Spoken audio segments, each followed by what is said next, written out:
We showed up at the Padilla Bay Interpretive Center and it's closed.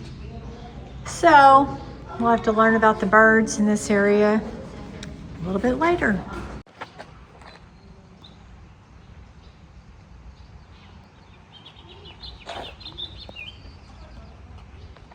Those blueberries?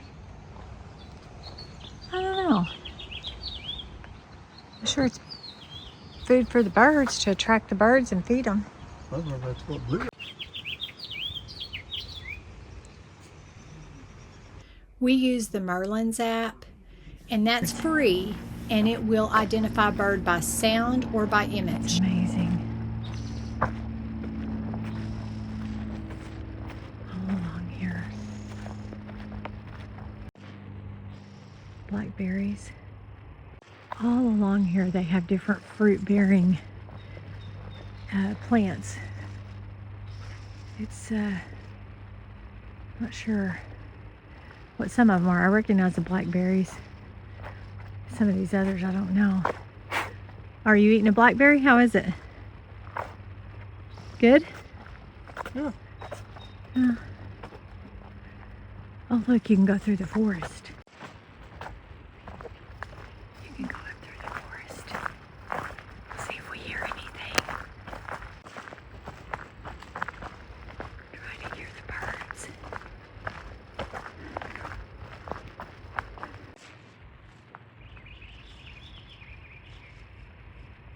So many different kinds of birds.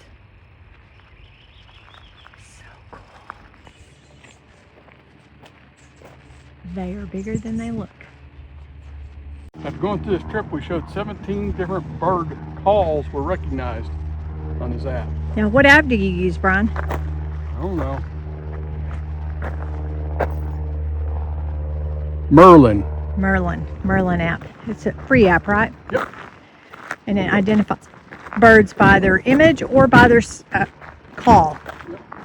Free. Number 4, Brian said it's a 4. So it's a number 4 tree. Isn't that cool? How it grew. Seriously, these trees are humongous. There is no, and they just, I mean, they go up and up and up. Amazing. And then look how this one has grown. This is a seriously neat place to visit as far as hiking and hearing all the bird sounds, and it's really cool. We've seen 17 different bird calls is what we've heard so far. And they have all kinds of food growing alongside the trails for them, so I can see why they're here. And right across from us is Padilla Bay.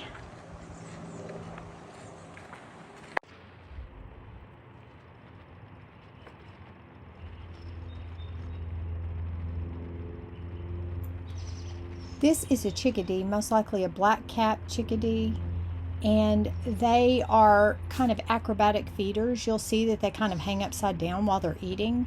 And what's remarkable is they cache thousands of seeds in hidden crevices throughout trees during the late summer and autumn. Their brains actually expand in the fall to increase spatial memory capacity so they can recall where every seed is hidden.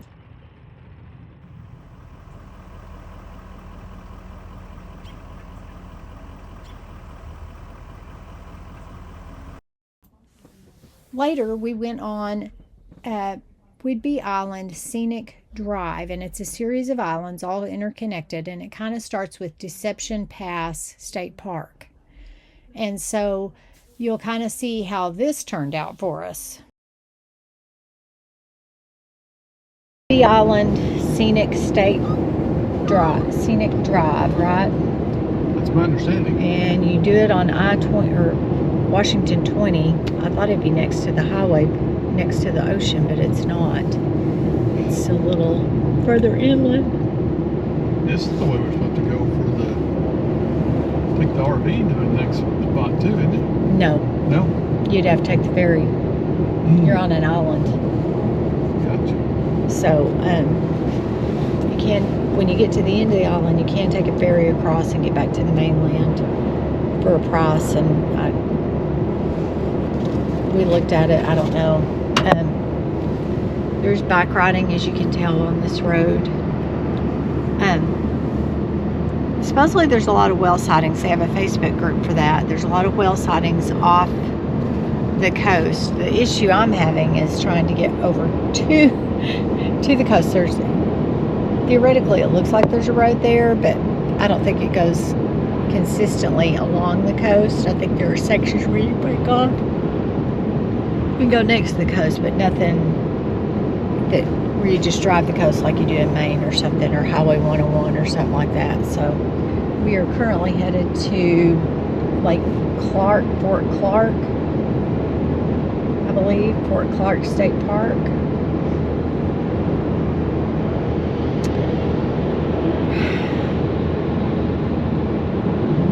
Yeah, Fort Casey State Park. Yeah, we're going to go to Fort Casey State Park and see what we get into there. There's a lighthouse, there's a battery, so we'll see what there is. It takes you at Washington 20 along the Whidbey Islands, and you go past Deception Bay State Park, a town of Coopville, Fort Clark State Park, and a little further down, I forgot what's after that, but anyway, military planes flying, doing flyovers, and we think it came from this naval air station that's here. And so we're pretty sure they originated from here. We had no idea there was a naval station, but this is part of the Scenic Drive. Mostly it has been inside the island, so we get a few views of the ocean breaking through, but mostly just trees. So that part's a little disappointing. So maybe when we get at Fort Casey State Park, we can go see the lighthouse, the coast, and bring the binoculars. Maybe we'll see whale. The ocean now. Yeah. This is the most scenic part of the Gemini-generated Whidbey Island Scenic Drive that has been nothing but mostly commercial route on US Washington 20. So our experience with Gemini-generated routes has not been good.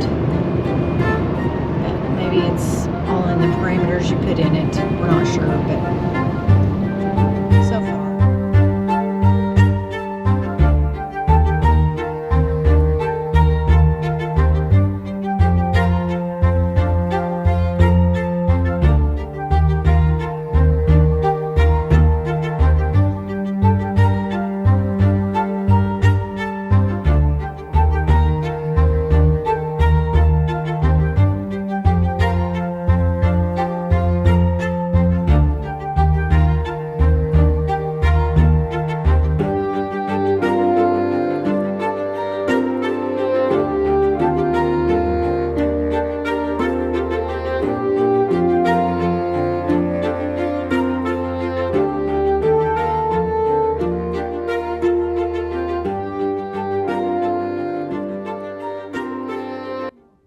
Bluffs of Whidbey Island, looking out over Admiralty Inlet, stands Fort Casey.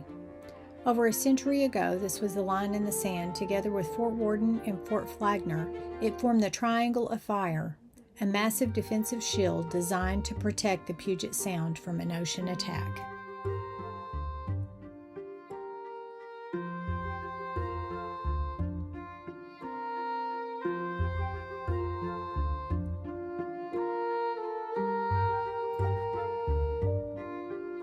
Walking through the shadows of these concrete batteries, you'll find one of the rarest pieces of military history left in the country. Original 10-inch disappearing guns, designed to pop up and fire a massive shell 9 miles out and sink back down behind these walls before the enemy could ever strike back. This fort never fired a single shot in conflict. Today, the quiet bluffs are filled with pipe flares and the sound of crashing waves, and the beacon of Admiralty Lighthouse. It's a place where history meets the horizon and proves that sometimes the best defense is simply staying put.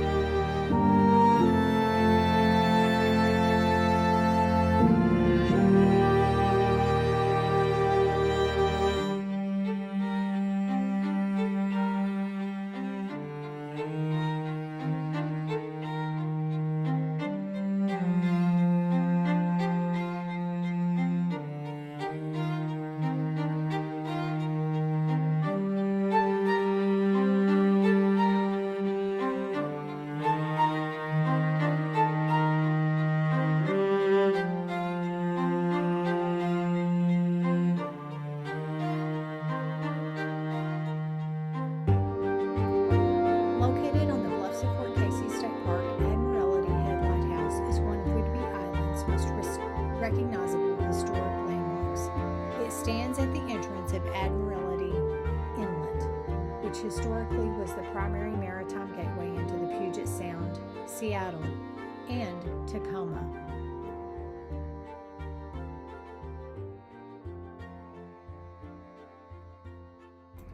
The current structure is actually the second lighthouse on the site. The first was a wooden structure built in 1861, originally called Red Bluff Light.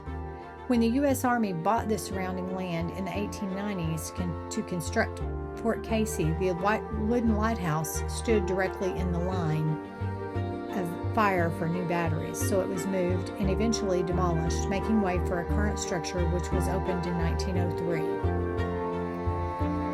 Let us know if you visited Whidbey Island, or what is your favorite lighthouse you'd like to go visit. As always, adventure on and make some memories.